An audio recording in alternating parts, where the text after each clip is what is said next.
Tobela, my name is Maidi. I hope you're feeling good today. Today I'm going to talk to you about why so many of us have to go through so much anxiety in the time before we establish communication with our ancestors. You know, the proper communication, kind of. I'm not talking about dreams. I'm going to reflect on the challenging portion of my own journey. At a stage just before I was consciously aware of what was happening to me or where I was heading spiritually. I didn't even know I was traveling at all. But what I do know is that I felt disconnected. I was only just present. I was barely functioning. I want to explain this in a simple comparison to what spiritual awakening can feel like. It's a force of nature, a transformation. It's a reinvention of self. You know, picture a caterpillar and how it changes into a butterfly, right? We've grown around butterflies, so we've seen how caterpillars are like and when they change into butterflies. I know people use this example a lot. I'm going to use it because, hey, I grew up chasing butterflies. You know, when it reaches the correct time, it withdraws from its normal routine of life, right? It surrounds its own body in the self-spun prison, you know, a prison of its own making. It's like an instinct, you know? It just cuts itself off from the outside world and it just lays there on the path of risk. You know, it can't even defend itself from predators if any immediate harm comes on its way. The caterpillar is actually regenerating.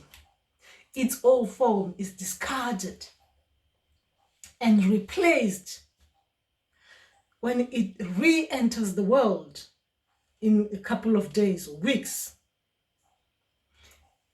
It's barely recognizable for those who knows it in its old form.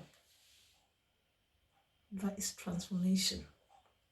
So if you are an initiate at the moment going through this transformation, there may be challenges. You know, some mental, some emotional challenges. Some of us, we go through this. I'm not saying everyone goes through it because we are unique. We are different. But if you're going through these kind of things, you must know that you're not alone. This is part of the training. It teaches you to be resilient.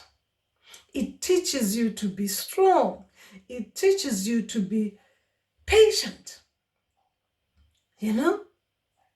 This big change is for a higher purpose. You might be going through that kind of thing where you feel alone, you feel isolated, you feel so misunderstood, you kind of feel like life doesn't make sense to you at the moment, and you feel like you've got a bigger purpose than the way you've been living in your life. You know, this big transformation, when it's happening to you, you must remember that it can only get better.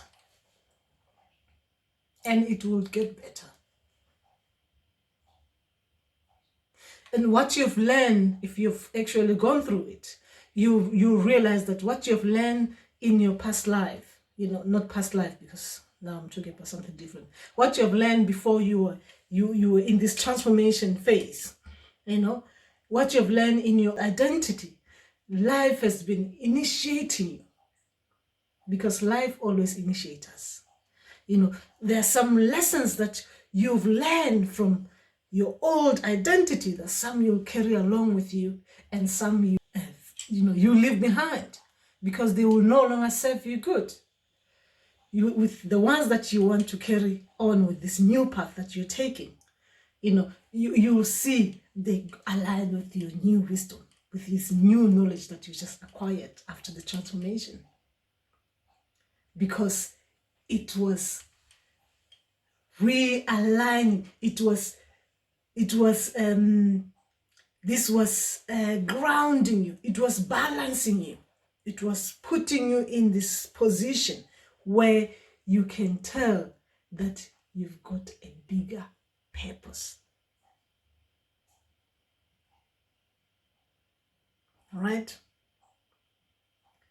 So all those kind of things that were destabilizing your life, all those kind of things that you were dealing with, you get to a position where you surrender to what you actually are.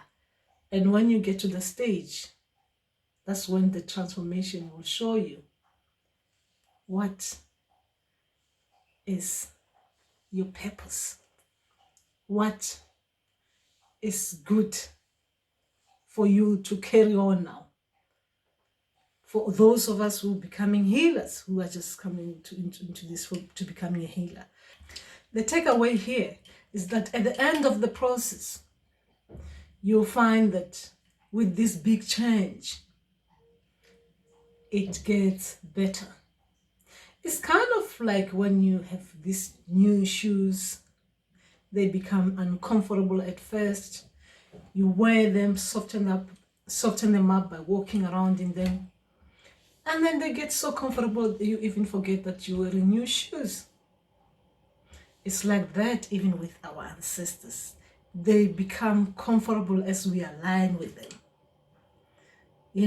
You even forget that they are there with you, walking around with you. That's how it feels.